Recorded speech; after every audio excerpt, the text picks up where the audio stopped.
We are now live streaming. I don't know what you guys got, but let me just tell you that this is the most fun I've had in quarantine. I think this is officially the most fun here with Helen Ellis, who will get a proper intro.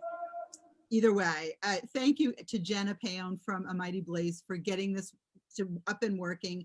I'm Robin Kall, your Tuesday Pub Day host from Reading with Robin on behalf of A Mighty Blaze, and it is we are on, I think, week 6 or 7 of this like crazy insane schedule where we bring you the freshly pubbed books on the day. Today's April 28th, and my guest is the way too much fun. I might even break quarantine to go meet you in person.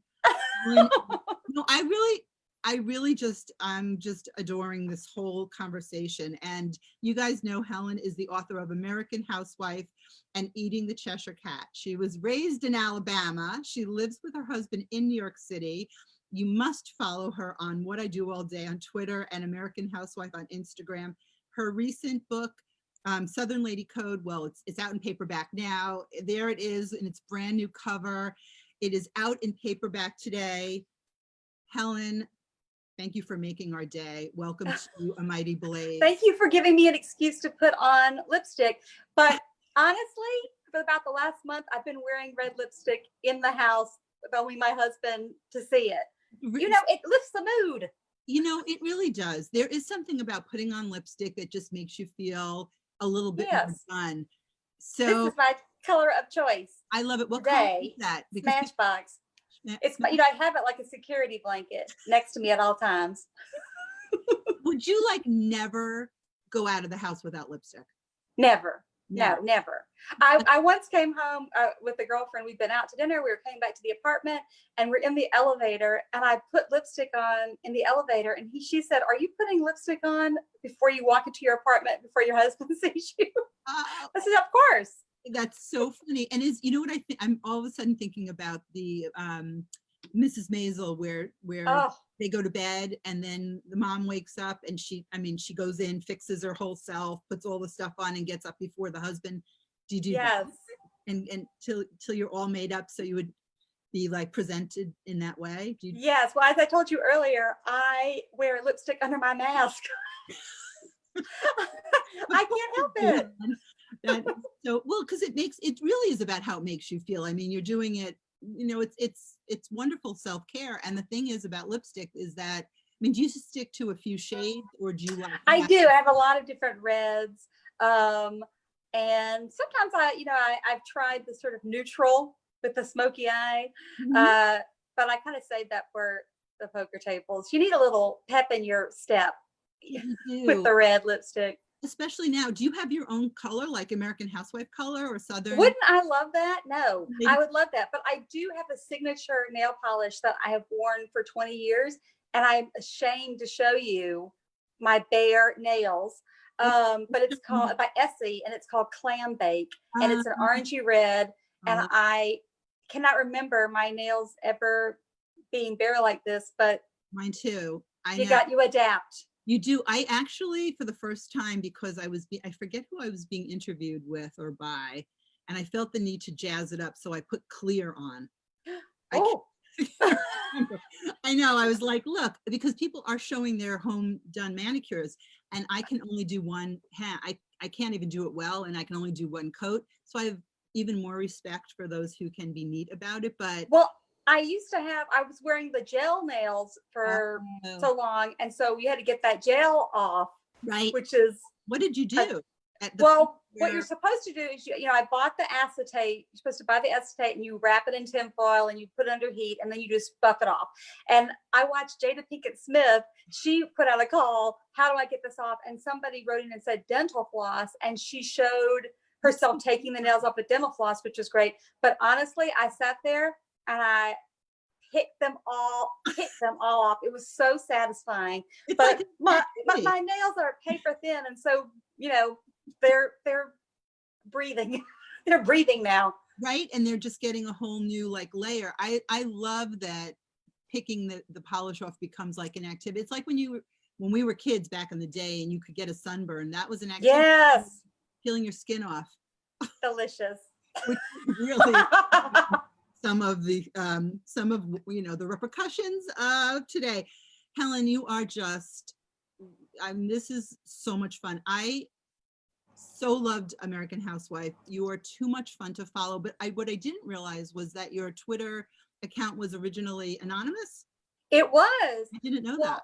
I'll tell you. So I had a novel come out when I was 29 years old. It was called Eating the Cheshire Cat, about two women that murdered the University of Alabama homecoming queen. I wrote what I knew. And I wrote another book, and that did great. I went on tour, it sold, it did great. And then I wrote another book and nobody would publish it. And then I wrote another book and nobody would publish it. And then I wrote another book and nobody would publish it. And then I quit writing for years. Nobody cares. And I threw myself into being a housewife. Mhm. It's a really good gig. And I started, I would go to parties or, and people would meet me and they would say, what do you do? And I would say, I'm a housewife. Because if you say I'm a writer, they say, oh, what have you written? And then you have to say, oh, I wrote a book. It's been 15 years. It's out of print. Well, you're not a writer if you're not publishing. So I would say I'm a housewife. And if I didn't just shut the conversation down right there, the next question would be, what do you do all day? So unbeknownst to my husband, unbeknownst to anyone, I started this anonymous Twitter account called What I Do All Day. And the very first tweet was what I did that day, which was casserole.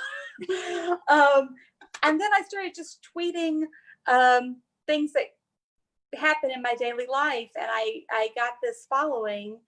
And then I eventually told my husband, but I started to see how patterns. Long did it take till you told him? And is your husband on Twitter? He is, but he's not a big tweeter. He's an editor at CBS, and so he's very professional. I got one of those too. Yes, and it's CBS, Central on the other side of this wall. But I started to see patterns develop. I started tweeting about my book club. I started tweeting about not being a writer. I started tweeting about toddlers and tiaras, and each one of those became a story. I started writing short stories again, and I would send these short stories to literary magazines at colleges. So everybody that was reading those did not know about me. And I didn't say I published a book 15 years ago, when they were 5 years old.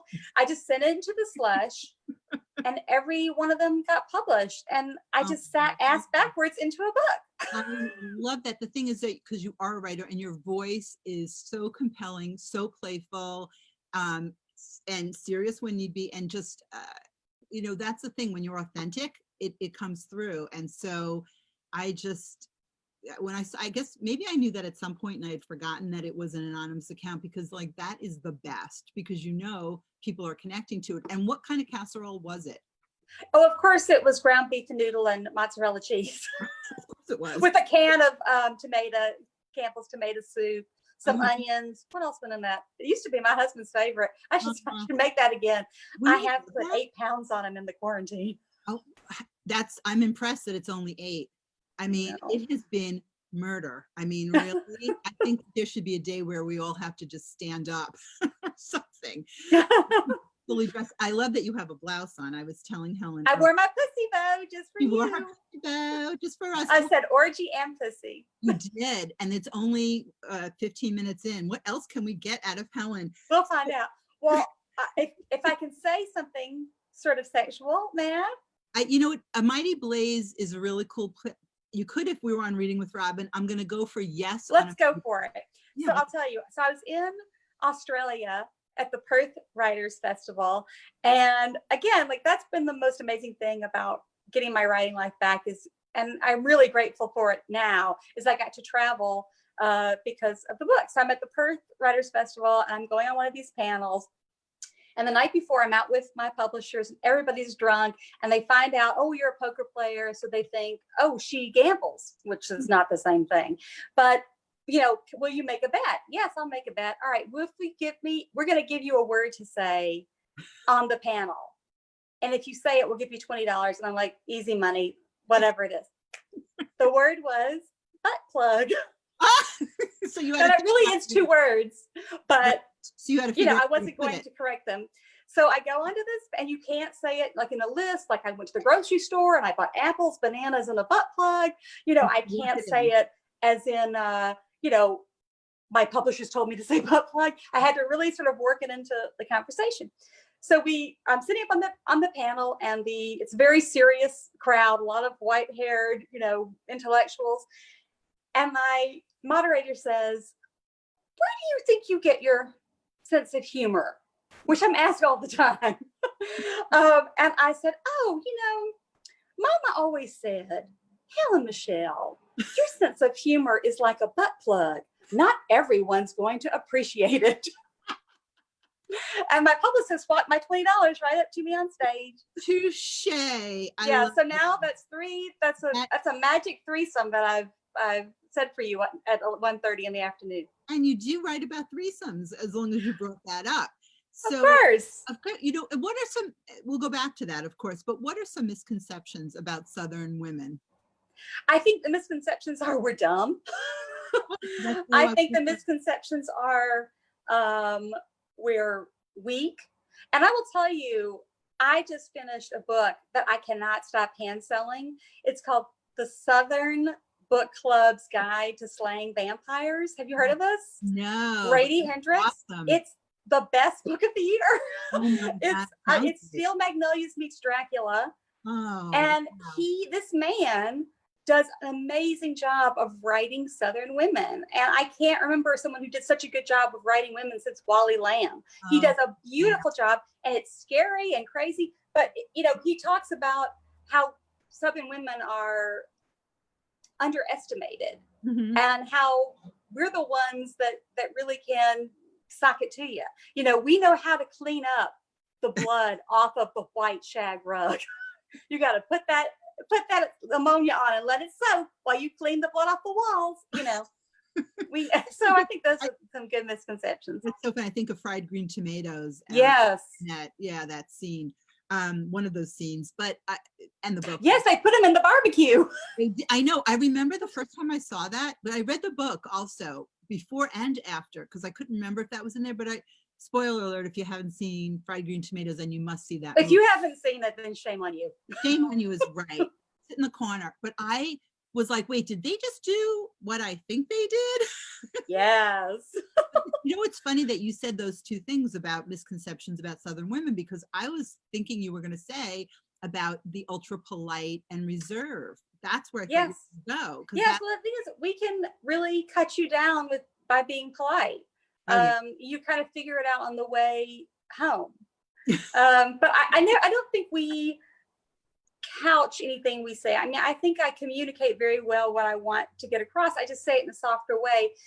And sometimes that makes it easier. I think about in the wake of the Me Too movement, I think about how I would have told a coworker something like, "Don't go in the office alone with him. He's handsy." And I did say that many times about various coworkers. And I'm telling you, what the situation is. He is a sexual, deviant. He will accost you. I'm telling you that.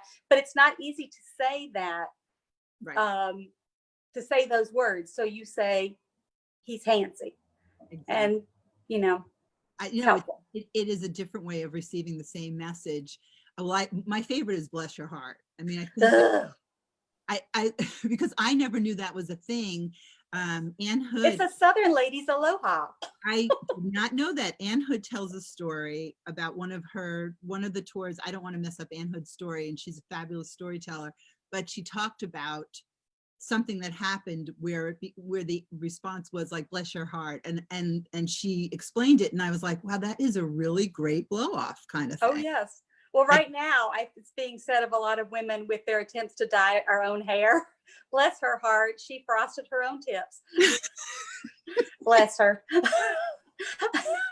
I just love that. And I love that also that Southern Lady Code was an answer. I mean, you got such a response to American Housewife. I mean, it's I love when stories resonate so much that it produces more, like your readers and your followers want more.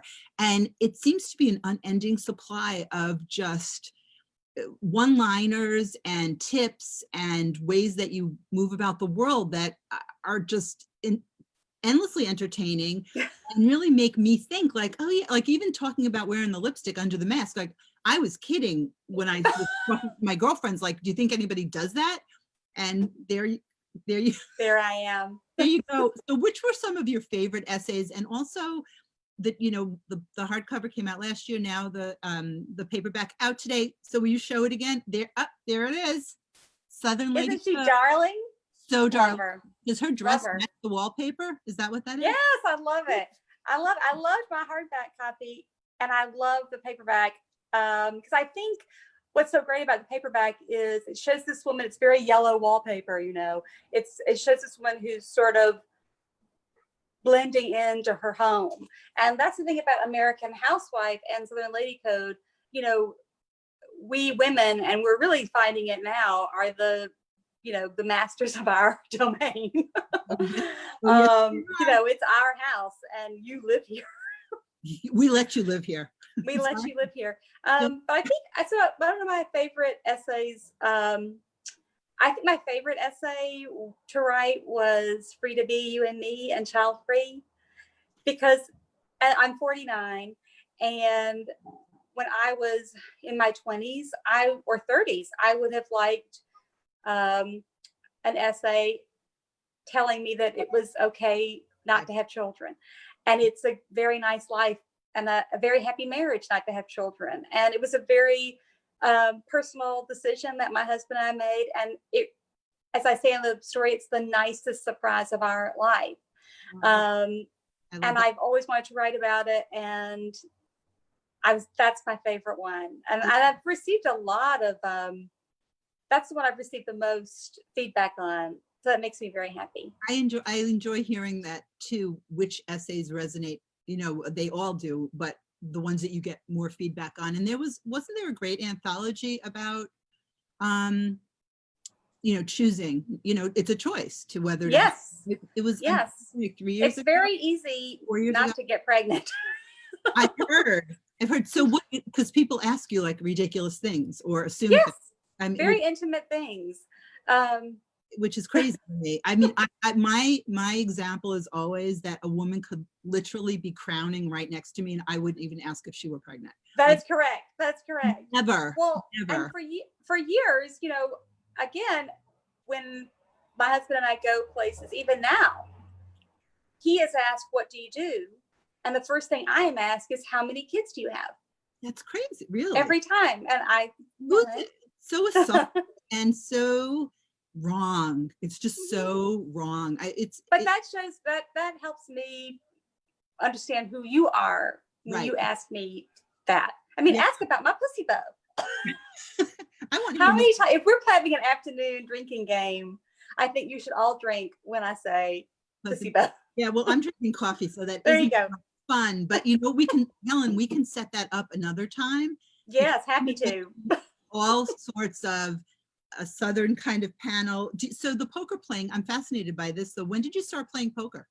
I really started playing when I was 6 years old. My father's a player, his father was a player, and they taught me 7-card stud at my granddaddy's table right next to the Lazy Susan while the Ore-Ida French fries were in the oven. Very vivid memory. Oh my God. They taught me. And my father always played. And on my 21st birthday, he met me in Las Vegas. And we stayed at the Mirage, when everything was new, the Volcano and Siegfried and Roy were in there all together. He took me to Caesars. And there's a statue outside of Caesars. It's on the corner, and it's Tropicana, Bally's, right in the center of the strip. And he sits me down, and it's midnight, and all the lights on the strip are lit up, and all the stars in the sky are lit up. And he says, "Helen Michelle, look around you. This is the center of the universe." And I go every year. I go all the time. I love Vegas. And I meet my father twice a year in Biloxi, Mississippi to Oh, play because he lives in Alabama. He'll drive over and I'll fly down. And I look forward to the World Series of Poker every summer. It's 6 weeks. I go for 2 weeks. wow. And it's just been canceled, of course, because it's No. 10,000 people from all over the world sitting on top of each other. You know, I'm never in a more crowded situation than that, but I just love the stink of it. I love it. But Well, they have canceled it. all those memories, right? Being a little Oh. girl, sitting around, listening to the family stories, playing cards, and with your grandfather, all of that. Plus, it sounds like when you do your dad's voice, does he sound like Elvis, or is that your? He would prefer that description as opposed to the way my sister and I describe them is, if you remember the Bob Newhart show, where he played a psychologist, and course. every episode started with "hello." Yes, that is how he sounds. Love, right? So I love that. I'll show. tell him that you thought. Right now, I like want right at Tater Tots, and I want to watch the Bob Newhart show and watch poker. You in your story. Tater tot casserole, yum. Tater tot casserole. Yes, it's a nice crust for the top. Okay, I don't know if you can get that. Like, that's the thing too, when you want something now, you can't necessarily just run out and, well, I'm not running out, everything's being delivered, but we have to accommodate. But I do have those onion ring thingies. Oh, French's dried onions. You put them on top of a green bean casserole. Exactly, because my daughter mentioned a green bean casserole a couple of months ago, and I was like, oh, I will surprise her. And I got all of the stuff, but I just didn't make it yet. So maybe now I will. You should mix them in with some meatballs. Yum. Yeah, I could do that. Thank you. Oh my goodness. Yes. So were you always called Helen Michelle? It sounds like in the story. The family calls me Helen Michelle, and then some of my very good friends in New York call me Helen Michelle for short. And my husband does. And I like it. I like it. I love Makes that. you feel young. I love the way your stories, incorporate Helen Michelle. So you mentioned a three-way earlier, so we should really get back to that, but also thank you notes. Like, thank you for the three-way. Is it like? Yes, please. Yeah. I'm so polite. My tramp stamp is a thank you note. Thank you note writer. I love, can you talk about that essay? About how to write a thank you note? Yeah. Yes, I wrote that essay originally because Garden and Gun magazine, one of my absolute favorite magazines. I do not have a garden or a gun in New York City, but I love that magazine. And they asked me to write that. And I wrote it with the thought of, let's talk about who we can excuse from writing thank you notes. If you, like I said, if you've had a loss in your family and I send you flowers or a condolence note, you do not have to send me a thank you note for a condolence note. That's my opinion. Or if you've had a baby and I send you a present, in my opinion, you are walking around with the baby hanging off of your breast, not sleeping. You do not have to write me a thank you note. And if you are a teenage boy, I do not want to read your thank you note because teenage boys write the worst thank you notes. Yeah. And I feel like it's a level of Dante's hell to make me sit and read those thank you notes. But I have written a thank you note for many an odd reason. I wrote a thank you note to a veterinarian for putting one of our cats down because she did it such a nice way. And I wrote a thank you note for a crown because I was scared of the dentist. Yeah, I hate I write them for all sorts of reasons. Well, I think that an unexpected thank you note and just is really such a nice thing. I've been I love a thank you note, and my teenage kids had to write them, and I expected them for all the baby gifts at some point because they arrived. What if they didn't arrive? Did my present arrive? Is Southern Lady goes, exactly. Write your goddamn thank you note. Exactly. Oh, I'm sure you're enjoying that Bugaboo stroller I sent. Oh, you should write a thank you note for that. I see a picture of the baby in it. No, it's funny. I know there are some ways that people can, they think gently ask if it's been received. Of course, these days you can track and be like, well, bless their heart, it's been there for 4 months. Yes. Yes. I'm glad that arrived. Well, I do, something I've been seeing lately and something I've been doing lately is a thank you postcard, because I love collecting postcards. I buy them wherever I, go, museum shows, when I travel at any airport, I love a postcard, and I love sending a postcard from my home, like here's a postcard of the bluebells of Texas. But I've received a few thank you notes on postcards, and I'm not a big saver, I'm a very Marie Kondo type. So I read you a thank you note. Oh, that's lovely. And then I put it in the garbage. Yeah. But sometimes I hang on to the postcards. I know it is funny. Sometimes I hang on to them too. And then I think, am I going to revisit this? But they're so lovely that I saved them. I know one of my girlfriends just sent me the nicest note on a postcard. And it was a photograph she had taken, made into a postcard, and then wrote a note. We've been sending letters and stuff. It's nice to get, we keep the mail in the garage for 4 days just in case. What? Yeah. There's some weirdo. No, I'm kidding. There's a system in our garage. So we're up to, today's Tuesday, we're probably up to Friday's mail. You're ready to do the Sunday crossword. What? I haven't done that yet, but the paper. That's tomorrow. That's tomorrow. Yeah, exactly. But the newspaper. Yeah, we're not that severe here. I'm in Manhattan. I know. And we don't. I grab that mail and we handle it. It's funny. Well, most of it is not probably worth opening. The Sunday paper did come in on Sunday, so we have like caveats to our rules, but we also are pooling our neuroses and dividing it by some denominator, and somehow we've come up with 3 to 4 day rule on the mail. And I just got some books. I was like, oh my goodness, the books did come. I'm so excited. We have an interview at 2:00 with Leon Dolan, and I could just sit here and talk to you. I have so many more questions, Helen, but I will tell everybody, Southern Lady Code is out in paperback today. If ever there's a time to read essays and just fill your soul with fabulousness, it's now. That's what I have focus for. So it's Southern Lady Code. Follow Helen on Twitter at What I Do All Day, and on Instagram at American Housewife. Make a casserole. You'll feel better with your lipstick on. Helen was like the best fun ever. I can't wait to talk to you again. I have some ideas spinning around in there. Good. I like it. Thank you so much for having me. A joy to be with you. Such a pleasure. Thank you. Bye. Bye on behalf of Mighty Blaze.